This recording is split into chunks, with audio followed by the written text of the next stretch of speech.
嗰陣時有少少就係可以話心紅啦。我哋係講緊差唔多要800萬先開到間鋪。跌晒眼鏡就係遇上北上嘅一個消費熱潮啦。嗰陣時真係過山車咁樣啲生意啊跌到落一個谷底。嗰一刻開始驚㗎啦，即係去到每個月要蝕20幾咁樣，真係要止血啦。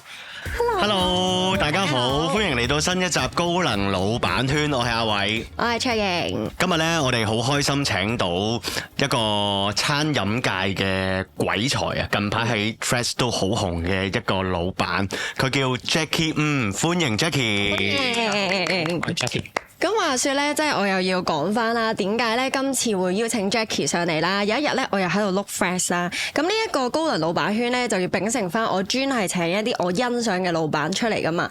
咁咧呢一個老闆咧，點解我會欣賞佢咧？因為咧佢唔單止分享好嘅嘢啦，佢仲會分享一啲失敗嘅嘢喎。咁咧佢嘅餐廳咧 Check In Taipei 咧，唔知大家有冇食過啦？咁我係真係有食過嘅，咁而且我覺得真係幾好食嘅。然後咧我見到咧有一日佢就寫元朗分店咧，有少少投資失利喎，跟住其實嗰一下我係覺得哇好驚訝，你真係所有嘢都寫得好清楚，即係點解會失敗咗啊？然後你會反思啊，同埋改進。咁我覺得呢樣嘢咧，其實係做老闆係好必須要學習嘅一個心態嚟嘅。咁於是今日亦都好開心 Jackie 就答應咗我嘅邀請啦，咁就上咗嚟呢一個節目。希望咧今日大家可以 through 呢一個嘅嘉賓啦，同埋 through 到我哋傾偈嘅內容咧，學到嘢啦。咁不如咧，我哋都請阿 Jackie 啦，同大家觀眾去介紹一下佢自己個背景啦，同埋 so far 呢間餐廳一路嘅心路歷程。好啊好啊，咁我簡單介紹我其實做咗呢一行正式係7至8年度啦，係啦。嗰陣時我係啱啱畢業嘅啫，咁就加拿大翻嚟。嗰陣時仲未知道做啲咩嘅，咁但係嗰期咧就好中意煮嘢食，就即係日日喺屋企去 trial and error， 即係乜都煮咁樣，中餐西餐乜都煮。咁嗰陣時我個 friend 又知道我好大興趣對於飲食，咁佢就叫我喂，我開間餐廳，不如你過嚟幫手啦。咁嗰陣時就同佢一齊統籌咯。咁就第一次係接觸開餐廳嘅依樣嘢。2年幾佢哋就搞唔掂啦。咁佢哋嗰陣時就決定要離場，咁就要賣盤咁啦。咁佢嗰陣時就問翻我，喂，你想唔想試下？咁嗰陣時就膽粗粗就去接手嗰陣時嘅 Check In Taipei 啦。係。等我撈翻先，你嗰陣時啱啱接手就Check In Taipei 啦。咁你一接嘅時候，你有冇諗過轉唔做台灣菜咧？咁我哋嗰陣時做緊嘅一啲所謂 modern Taiwanese food， 即係細細件可以話呃鬼佬整到靚靚咁樣嘅台灣嘢食，已經係冇咗個 market。同埋嗰陣時係咪疫情啊？應該係咪？定係都未撞到？係啦，嗰陣時係我班 friend 嗰陣時佢哋搞唔掂，我冇記錯係因為佢哋啱啱經歷完社會運動，係啦，社運第一次，係啦，咁就一路都 pick up 唔翻，係明。咁我接手咗之後，就頭嗰2年都係 run 緊佢哋嘅模式咯，係啦，全部嘢都係真係偏鬼佬，頭嗰2年都係一直搞唔掂啊，條數係負住咁做噶。每個月，咁嗰陣時好想離場啊！即刻都仲未驚嘅，又未去到離場嗰陣時唔驚啊嘛細個，咁但係去到一個位就係、哇每個月真係講緊10幾20甚至乎30都試過一個月蝕，即係嗰陣時20零歲，嗰一刻開始驚噶啦，即係去到每個月要蝕20幾咁樣，嗰啲位就開始就要諗辦法啦，即係面對翻現實就係、係咪要再諗辦法？起碼你唔好話賺啊，你變翻平手都好，係啊。嗰陣時諗到啲咩方法或者方向，令到你可以由蝕30去到唔好話即係去到唔好話賺錢啦，即係起碼平手先啦。嗰陣時係豁出去，真係我覺得逢親遇到失敗嗰陣時咧，就係要放低晒所有嘢，跟住由零開始再諗。咁嗰陣時係 give up 咗所謂嗰陣時中意做嘅嘢，就係中意搞啲好 creative 嘅 dishes 出嚟。咁就我好記得就係推出一個38蚊至到98蚊嘅 menu。咁當時講緊幾多年前啊？七八年前啊！7、8年前喺中環你要揾一間餐廳 proper 可以坐得低食，你冇2嚿水都搞唔掂。咁我哋嗰陣時就係放低晒以前嘅一個所謂包袱咁樣，咁就去做呢個平價，即係台灣嘢食應該係呢個價錢嘅一個 menu，咁就算係有少少氣息咯嗰陣時，係咯。我知而家咧去到即係過咗幾年啦，應該咁而家 Chiang Thai Bay 咧嗰個定價咧係相對比較偏高啲嘅喎。咁你中間又經歷咗啲乜嘢？係咪因為團隊大咗啊？定還是可能投入嘅成本啊，或者一啲可能啲菜 cost 所有嘢都高咗，定係還是你之後再改進咗個 quality 上面，先至有呢一個轉變啊？因為而家香港你普遍見到嘅餐廳啊，都係比較走嗰個夜市 night market，好地道嗰種 feel 嘅一個感覺。我哋唔想可以話唔想同佢哋直接競爭啦，咁就做新派嘅台灣菜啦。即係我好希望就係俾到人哋知道就係，咦，其實都可以保留返全部傳統嘅台灣應該有嘅風味，但係我哋用一個新派少少嘅演繹方法，去令到成件事原來台灣菜都可以係咁樣嘅喎，唔一定係要坐到好似去夜市或者企喺度，或者坐到好逼，好似大排檔咁樣去享受。即係一啲 fusion 嘅方向。可以咁講，係啦。咁呢個亦都係我哋一直以嚟最大挑戰嘅。即係雖然你頭先覺得一聽38蚊至98蚊啊，咁但係啲人都會覺得貴，因為可能嗰陣時我賣緊嗰陣時。我冇記錯，應該最平嗰大名都60幾蚊至到80幾蚊。但係啲人都會覺得貴咯，因為最大個 challenge 喺香港做台灣嘢食就係啲客人一定會同台灣比較，即係台灣我食，但係冇得咁比喎，台灣食碗滷肉飯15蚊啫喎。但係無可避免呢個，但係我明嘅。但係呢個就係各位即係大家嘅一個perception 咯，呢個係好難改變到。我覺得香港人係接受到有創新，但係咧接受嗰個定價同埋個 quality 之間或者個 branding 之間嘅嘢咧，呢一個就係好考老闆點樣做 branding 啦。我反而覺得做生意，即係我諗咩行業都係。好多人好中意講 CP 值啦，但係 CP 值係咪一定係最好嘅一個標準去衡量一個 brand 或者一個食材一件產品咧？我覺得唔係，我覺得最需要俾 education 嘅嘢就係呢一樣嘢咯。即係譬如就係 Chiang Thai Bay，其實老實講我係唔覺得貴嘅，即係當然嗰個價錢一定係比起一般嘅台灣菜係高啲啦。我同我普通喺茶記食都唔同啦，咁但係我自己覺得有時你食嘅就係、即係我未識你之前啦，我點解會我都幾常去食嘅其實，即係我點解會去食咧？我覺得係我要食個 vibe 啦，即係譬如我見客或者有時我同醫生食飯嘅，我唔可以話即係可能啱啱 meet 個新嘅醫生，我就要帶佢去茶記咁樣噶嘛，咁我需要一個 fancy 啲靚啲嘅地方，呢度已經係一個 failure 啦。其次就係個食物嘅 quality 係有保證噶嘛，即係我都會驚我帶人去食個嘢食，跟住死啦！突然間唔好食，咁又唔係咁好啦。跟住其次就係我好中意食你嗰個塔咯，即係嗰個鳳梨酥啊。係啦，即係咧呢啲嘢咧都係一個 value，係俾我可能之前未食過嘅朋友仔或者醫生朋友咁樣，我帶佢嚟食就話呢個好食啊，你可以試下咁樣。即係我覺得呢啲全部都係唔係話我淨係用一個價錢就可以代表到呢啲嘢咯。我唔知我形容得好唔好？唔係我明你講咩？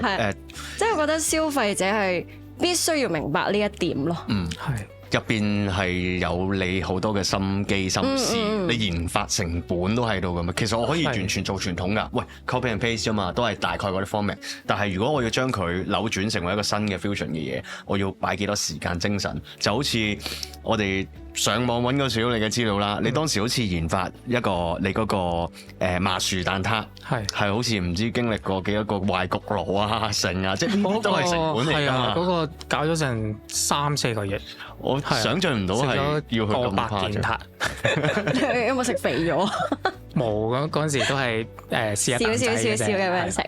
但係 OK 啊，我覺得成功啊，但係我幾中意食噶。個心路歷程係點嘅咧？即係邊一下無啦啦棘起，喂，不如試下做麻薯蛋撻啊，或者點樣去研究呢個配方可以出到嚟嗰陣時好得意，因為咁講緊應該係大概18-19年嗰陣時，應該係最多人認識我哋嘅嗰一期啦。因為我哋嗰陣時就係啱啱推出咗而家最人氣嗰個奶奶麻薯嗰個甜品。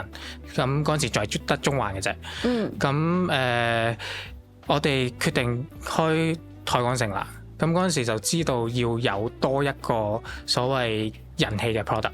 咁嗰陣時就諗起，嗰期開始就係興蛋撻，係啦。咁我點樣可以又做蛋撻，但係要有自己 original 嘅一方面咧？咁就諗起，台灣我自己又好中意食鳳梨酥，同埋香港人一定必買噶啦，次次去台灣一定買幾盒翻嚟送禮。咁就將鳳梨酥同埋蛋撻就合埋一齊。咁嗰陣時得個 idea 喺度㗎咋。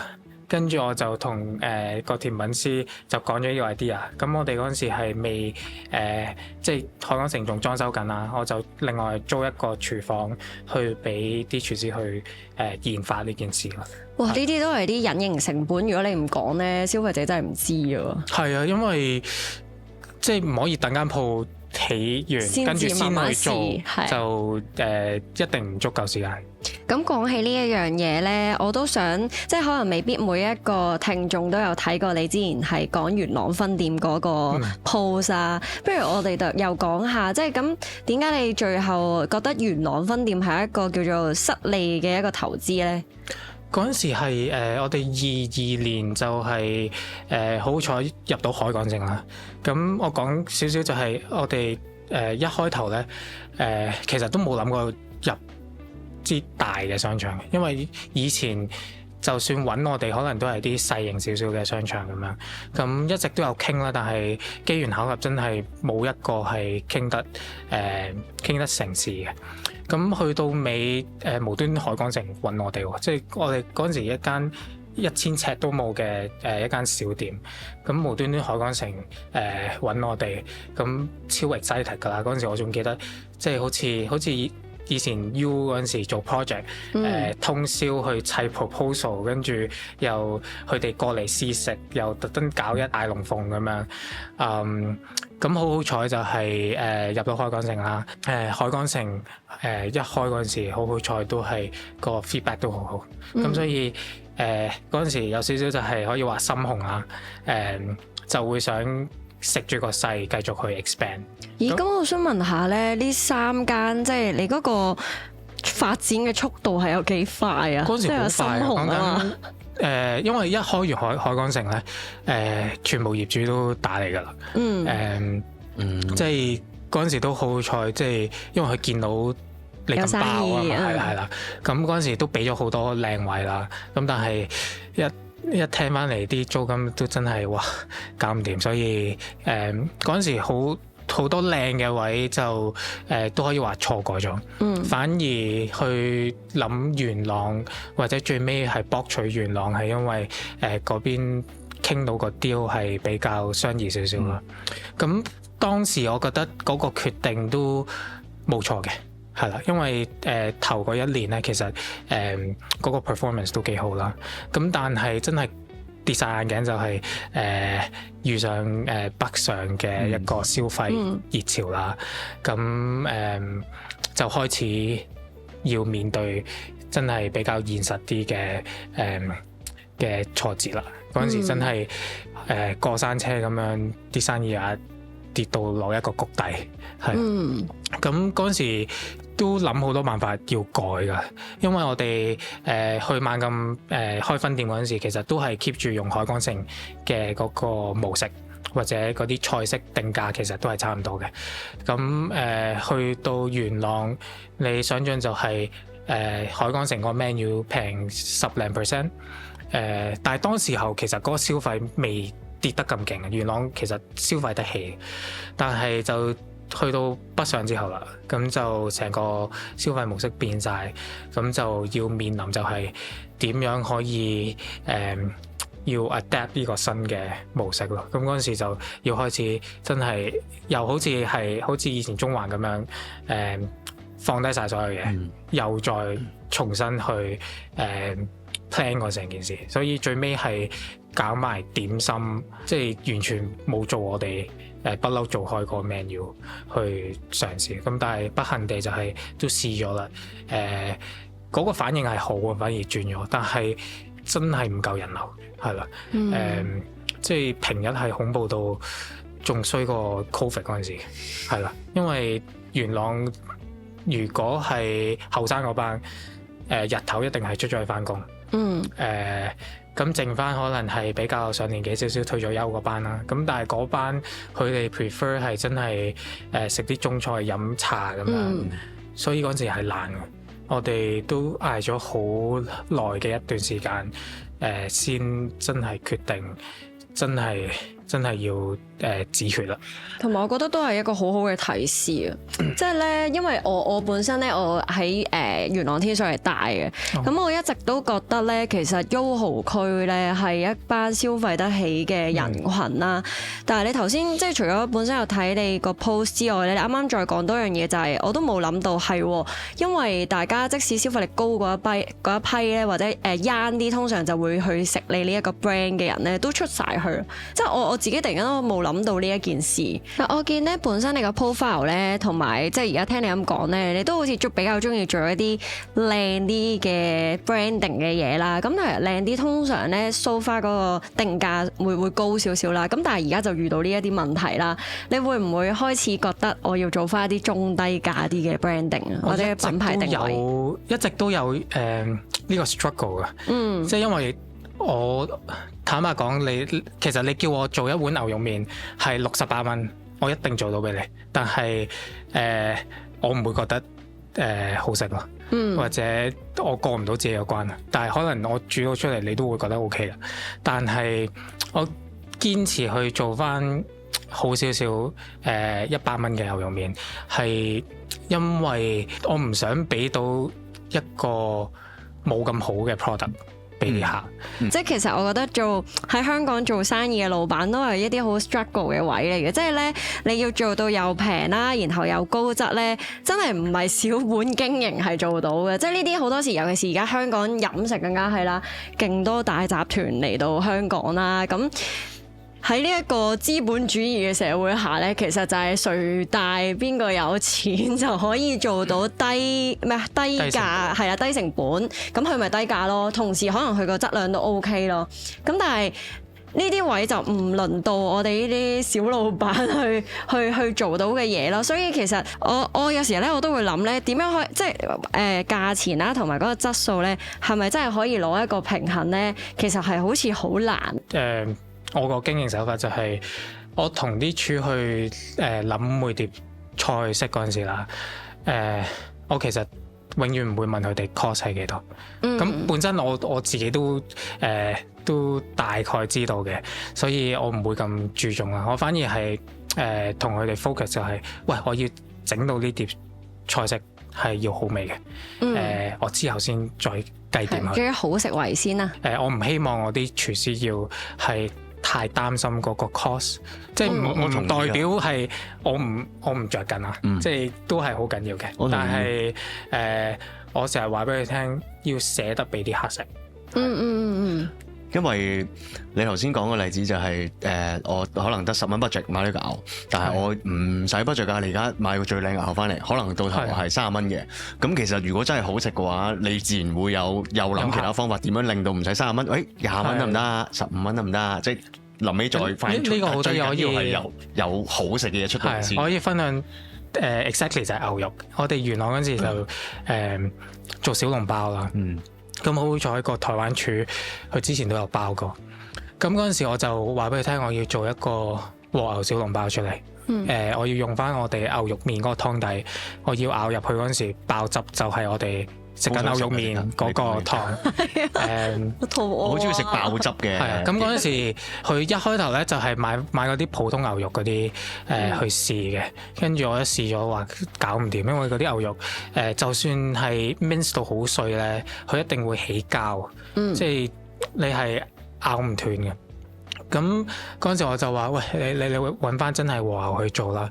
咁一開頭佢又用純和牛啦，跟住係一入口化嗰啲啦，但係就成件事成劈油，即係一咬就係哇，好成羹油喺個口度。咁嗰陣時就再 mix 比較冇咁高脂肪嘅牛肉，係啦。咁但係我都叫佢，喂，你要揾啲靚少少，因為你和牛無端端溝啲炸嘅牛 defeat 咗成個 purpose 啊嘛。咁就揾啲安格斯咁樣，美國安格斯。咁去到尾其實嗰個和牛同個安格斯嗰個 cost 係講緊貴普通牛肉足5倍，係啊。咁去到尾真係研發到一個超好食嘅和牛小籠包出嚟，但係個 cost 咧講緊一籠3粒計咗係23蚊一籠，淨 cost 喎，因為嗰個肉5倍價錢啊嘛，即係每一粒講緊係7至8蚊。齋 food cost 7至8。係啦，咁嗰陣時個定價哇大鑊啦，我個 cost 講緊要當23蚊啦，咁正常餐廳係乘3啦，其實好多都係乘4或者5嘅。就算我乘3都要賣成70幾80蚊，哇！邊度有人食啊？幾蚊一粒？係啊，尤其是嗰陣時就係諗緊點樣救元朗啊嘛，個消費又低咗，咁冇嗰陣時就照推出賣47蚊，我係食緊50% 嘅 cost，咁但係個反應都好好，即係啲客人都好中意，但係就係客人唔會知道原來係俾緊呢樣嘢你。好現實啊呢樣嘢，即係咧，就算佢哋好中意去食啦，但係最後都係維持唔到、sustain唔到啊呢件事。好得意就係，就算咁47蚊喺個區，其實都算貴㗎啦，3粒小籠包都係會有人話貴嘅。係啊，我聽完之後我本身頭先我都覺得，係咪真係要 education 咧？即係咪 educate 咧？其實我聽完之後其實係要 educate，因為我哋啲外行人啦，唔識得 food cost 啊嗰啲乜嘢啦，你唔會諗到呢個小籠包2粒唔同啦，中間可以爭緊5-6倍嘅 cost 嘅分別。咁如果原來係可以爭咁多嘅時候，咁其實個定價就好 make sense 咯。係啊，所以你叫和牛小籠包通常係啲酒店中餐先會有咯，仲要係可能一粒已經賣緊係90幾蚊。同埋我覺得餐廳有好多人未接觸過，有一個誤解就係你全部 cost 就係租金嘢食，其實好多時大部分人會 overlook 咗就係你其他嘅營運成本咯，即係講緊人工同埋有好多噼里呱啦嘅嘢，即係尤其是我哋而家入商場鋪啦。嗰個嘅 operating cost 講緊係真係好驚人嘅。我一開頭由中環嗰間細店無端端入海港城，有好多哇翻嚟睇到啲單真係 O 晒嘴嘅。因為我都想知仲有冇啲咩 hidden cost 啊？講唔講得㗎？有好多啊，即係純粹抌垃圾啦。咁以前我哋中環可能抌垃圾，你通常街鋪揾啲附近嗰啲垃圾佬，佢哋會包辦嘅。你通常都係俾1000零蚊，佢哋1個月就搞掂晒噶啦。咁但係去到商場就收到張單5位數1個月，淨係掉垃圾。係啊，跟住仲要係冇得傾嘅喎，即係有少少位可以傾，但係講緊係幾個 percent 咁樣平俾你啦。但係係咯，即係每個月講緊已經係5位數啦。就算我哋最尾真係去掠，係都要接近5位數嘅啫。係啦，行規經驗只能夠講。咁但係呢啲咧，你係租咗先知啊，即係簽咗約先知。嗰陣時係啊，咁所以之後開鋪喺商場咁就知道有呢啲 cost，咁就真係要再計清楚，因為所有人工都好貴。你講起呢樣嘢咧，我都想問埋，即係我想知咧，一間咁靚 design 嘅餐廳咧，其實你個投入成本係幾多？就一間咁靚嘅餐廳。咁因為我哋每間餐廳真係抌本去做嘅，即係真係好多 friend 或者行家嚟到我哋餐廳話：哇，你呢類型嘅餐廳，你 average spending 講緊200蚊，你咁抌本去裝修。我哋係可以話個 startup cost 會貴人哋可能40至50%。譬如海港城咁樣，我哋係講緊差唔多要800萬先開到間鋪。咁即係一開始就要掉出嚟嘅，連埋晒所有 cost 嘅，即係按金啊嗰啲嘢。咁其實通常幾時先回本啊？咁餐廳我哋通常就aim 3年內啦，咁希望2年內回本，係啦。咁有冇喺你嘅預期內回到本啊？咁係未達到，因為真係冇遇到近呢一年嗰個經濟。咁我覺得就係當放棄嗰一刻，點樣去揾到嗰個力量去繼續啊！之前有見過咧，你有講過話呢個大集團抄襲事件啦，我都想真係親口聽你講下，你當時即係嗱，我覺得咧做生意咧被抄襲咧係必經之路嚟嘅，咁但係咧俾大集團抄襲呢件事咧都真係幾有趣嘅，我想聽下你講下你有咩感想，同埋你當時係好嬲啊，定係點樣咧？咁成件事係我哋開完海港城啦，咁可能啲人見到哇原來做新派台灣菜又可以賣貴啲，跟住又咁好生意，咁可能啲人都會去參考。咁嗰陣時其實呢個另外一間品牌啦，佢都係開喺同區嘅，都喺尖沙咀，但係嗰陣時佢喺另外一個商場。咁嗰陣時冇理嘅，我純粹知道有呢件事去睇，哇！點解可以咁相似嘅？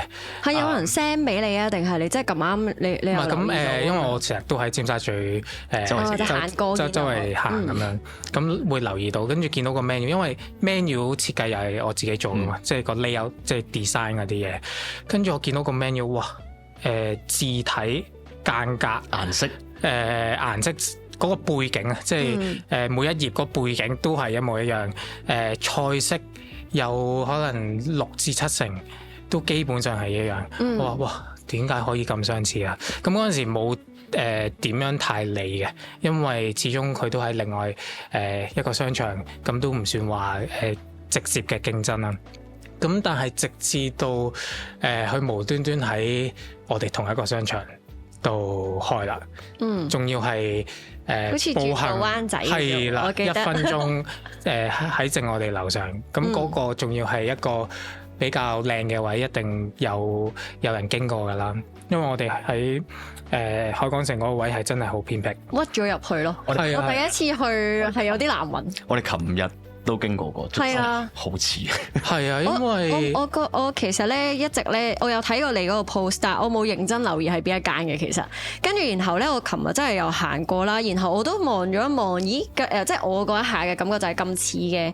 然後跟住我又夜晚 study 翻今日我哋要傾嘅嘢咧，就原來就係呢間。跟住我即刻同佢講，唔怪得啦，真係好似喎咁樣咯。係啊，咁嗰陣時知道咗佢要開啦，咁當刻一定係好嬲噶啦，即係自己爆晒粗咁樣喎，好想發泄。咁但係嬲完都即係去平靜翻咁樣去諗成件事，即係正面啲去諗咪我攞個比喻啊，人哋細個嗰陣時，你抄功課，你揾梗係揾個全班第一噶啦，咁咪當哇原來我啲嘢有人抄，係一件好事嚟嘅，係啦。佢開正喺我哋樓上咁樣，我覺得純粹係一個好現實嘅商業世界啫。咁冇嘢可以怨嘅，唯一即係做翻好自己咯。要做得更加好咯，即係我同我團隊講都話冇所謂嘅，即係人哋要抄咪抄咯，佢永遠都會係慢你一步噶。如果佢係抄嘅話，係有冇入去試過菜啊？有，你覺得如何啊？咁我覺得好坦白，有好多friend 或者我都聽過其他食客話啲嘢食未必咁好啦。咁但係我真係有去試，我覺得未至於。可能佢哋講到咁差，我覺得係好典型一個大集團會做嘅一間餐廳嘅質素，係啦。但係咧，你勁勇喎，即係你都我見你個 post 係 po 曬嗰啲相出嚟㗎，咁你唔驚得罪大集團嘅咩？即係我哋呢行都有好多呢啲嘢㗎，但係我會唔夠膽出聲咯。即係我會好驚，你知人哋財雄勢力啦，咁呢我哋啲小市民邊度夠？即係我出咗啖氣，但係我之後承受嘅風險更大，就會唔夠膽出聲咯。唔係，我純粹去 post 嗰一刻係，我係想俾人知呢件事，但係我亦都唔會係呼籲話，喂，你唔好去食或者點樣，因為我覺得始終每一個人個口味會唔同啦，可能佢會覺得佢好食過我哋咁樣，所以呢個嘅分享係純粹。我會想啲人知道有呢件事，咁至於個客人嘅選擇去幫襯邊間，都係俾翻佢哋自己去選擇。不過我好明啊，因為有好多嘢咧係你一手一腳去即係揼出嚟噶嘛，跟住所有嘢都係你設計咧，你會即係嗰個唔開心咧，我覺得係甚至因為我有身邊都好多朋友創業，嗰個被抄襲嘅唔開心同埋唔甘心咧，其實係仲大過生意蝕本咯。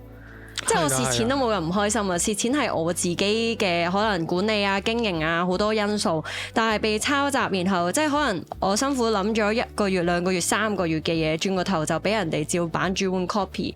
咁而好現實地，即係有好多人其實根本都冇咁多時間去 study 你個 brand 啊，只係對消費者嚟講好現實嘅啫，我就睇價錢啦，跟住好唔好食啦咁樣咁。如果真係假設差唔多嘅時候，嗰啖心血咧就會好似一下俾人偷走咗咁樣咯，所以喺情緒上係真係會唔開心嘅。不過同時你就要好現實地又好理性地拉翻自己翻嚟，就係無商不奸咯。即係學你話齋，就係商業世界就係咁樣，咁邊個可以留得耐嘅就邊個係贏家咯。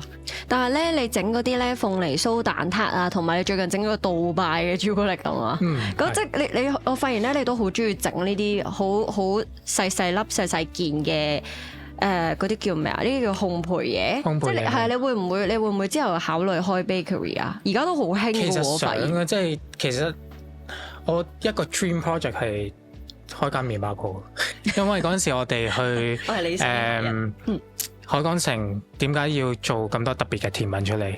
因為第一好多人認識我哋個品牌，可能就係由嗰個奶奶麻薯開始。咁我哋就希望再 strengthen 成個 branding， 就希望我哋新開呢間店有更加多唔同嘅創意嘅甜品喺度。咁呢樣嘢其實係一個營運嘅角度係非常之唔 make sense 嘅。嚇，唔係廚師做嘅咩？呢一個可以要廚師搞埋嘅，但係我相信你應該請唔到人。係啦，我以為你最初講咩甜品部係研發咗嗰嚿嘢之後，個 recipe 就交俾廚師做咯。哦，唔係啊，我哋係需要有一個專係 pastry team 喺度去做我哋啲甜品。咁呢個講緊即係我哋就算海港城係比較忙嘅，先可能一個月做10零萬嘅甜品。但係我哋長期要請，即係每一日有3個甜品師，即係講緊嗰度已經係接近10萬蚊嘅人工。咁成件事雖然係唔划算，但係我哋一直去堅持做呢一 part 係因為希望提升到成個 experience 咯。因為喺同類型嘅餐廳，我知道就係人哋唔會養一個甜品部喺度做，即係 from scratch 全部嘢自己做啲甜品。咁我覺得呢個都係我哋去堅持嘅一個位，令到我哋成個 experience 係勝於其他嘅餐廳。係就好似呢個杜拜朱古力咁樣咯。係啊，所以我哋都係好貴嘅喎，呢個成本。係啊，我哋要緊貼呢個潮流。咁個成本上又係尤其是甜品啦，因為我覺得甜品係真係最容易食得出好定唔好，即係講緊個食材。尤其是可能而家開心果咁樣，唔好嘅開心果醬同埋高級嘅開心果醬，又係爭幾倍價錢嘅，係啦。咁所以係咯，呢個就係杜拜麻薯嘅蛋撻。嗱，我哋前排好興黑白大廚啦。咁假設你而家就係呢個黑白大廚嘅最尾嗰一關啦。咁你嘅對手咧就係你啲 competitor，exactly 係你啲 competitor。咁然之後你要攞佢哋最拿手嘅菜式去喺呢個同我評判去俾佢哋食啦。你會揀一個咩嘅菜式咧？我會揀都係我哋最基本招牌牛肉麵咯。係因為呢個真係我哋擺咗好多心機落去，而真係要一個 education process 去俾啲客知道，其實我哋真係好用心咁樣去煮呢碗牛肉麵出嚟，因為由個湯底個麵，個麵我哋又係特登揾間台灣廠運過嚟嘅，香港冇第二個地方應該食到嘅。跟住湯底咧，堅持一定唔可以落味精，淨係用牛骨熬出嚟。跟住最重要就係我哋去做嗰個牛脂油。咁嗰個係其實台灣好普遍嘅，可能你去出名嗰啲啦，通常有一罌辣牛油啊，佢哋叫做，咁係一劈嘢，你就可以加入個湯底度，佢就會溶翻晒嗰啲牛脂香入去。咁我哋都做呢樣嘢啦，參考台灣嘅做法。咁但係因為香港嘅供應商咧，其實你唔可以買牛脂肪翻嚟，其實冇呢個需求噶嘛。咁我哋就係特登要去揾人留低啲牛脂肪俾我哋。咁嗰陣時，我記得係行咗幾個街市，去嗰啲牛檔啊，就問嗰啲叔叔可唔可以有冇牛脂肪可以賣？咁好多就即係唔理我噶啦，就冇啊，因為其實都賣唔起錢。咁最尾好彩就揾到荃灣兆記肥牛，都好多年歷史。咁咁啱咧，佢已經係第二代接手噶啦。咁老闆都好後生啦，咁所以好容易比較係啦。咁佢都好好咁樣，因為佢哋每日有新鮮牛去燙，咁就切翻嗰啲脂肪留翻俾我哋。即係佢都基本上賺唔到錢，因為嗰啲脂肪都唔係好值錢嘅嘢。但係好好彩，佢肯幫我哋咁樣做，我哋先可以做到而家嗰個牛脂油出嚟，而應該香港第二度都唔會係咁樣做。我聽你講完，我唔得啦，我哋今晚要去食。最後你有冇啲咩想同Threads 上面曾經challenge 過你嘅人去講下？都冇。有冇啊？冇嘅。大家多啲關注我個 Threads 咯，係好啊！大家支持本地品牌同埋大家，我聽完個牛麵，我真係好想去食嘅。咁所以大家如果又想食又想試嘅，記住去 Jackie 嘅 Check In Taipei。仲有呢啲。一陣我就有得食啦，同埋我有得食呢個鳳梨酥啦，最中意食。我反而未食過你呢個朱古力新味道，係啊，好啦。咁就希望今日呢一集咧就可以俾大家了解多啲喺餐飲界嘅一啲秘聞啊，或者辛酸事啦，同埋都係 Jackie 嘅即係態度同埋精神嗰度咧有一啲嘅啟發啦。咁我哋下條片見啦，拜拜。